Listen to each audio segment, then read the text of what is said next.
Voici 4 choses que vous devez savoir sur la Kabylie et les Kabyles. 1. La résistance. Selon l'écrivain Youssef Zirem, depuis plus de 20 000 ans, la Kabylie est habitée par une population dynamique et pacifique qui fait de la liberté la valeur la plus sacrée de son existence. Terre de toutes les convoitises, la Kabylie a vu défiler de nombreux envahisseurs. Vers l'an 1000 avant JC, les Phéniciens y arrivent d'abord comme commerçants.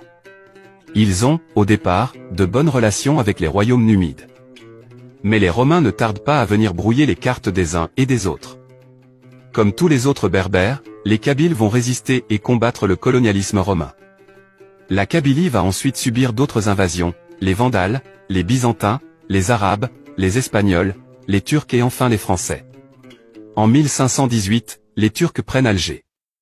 Ils n'arrivent pas à soumettre cette région rebelle. Les Français ne viennent à bout de la résistance kabyle qu'en 1872.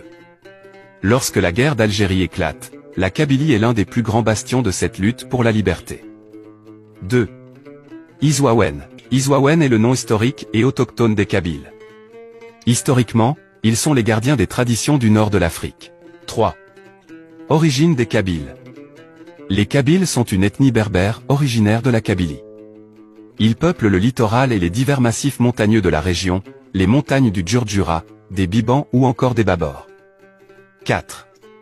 La culture kabyle. La musique. La musique kabyle est d'une richesse singulière, en lien avec la diversité de ses rythmes et de ses styles. La religion. Les Kabyles d'aujourd'hui sont culturellement laïques.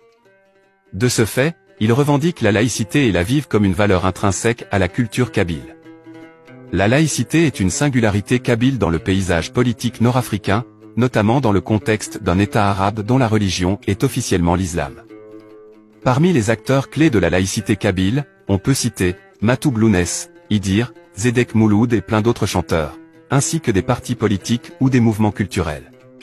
Ils sont par essence pacifiques et constituent une source d'inspiration pour les acteurs de la laïcité.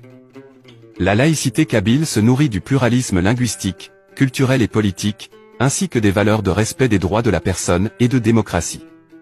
Ces caractéristiques font la singularité de la région, de sa culture et de son économie. On arrive à la fin de la vidéo. N'hésitez pas à nous dire en commentaire laquelle de ces particularités vous intéresse le plus.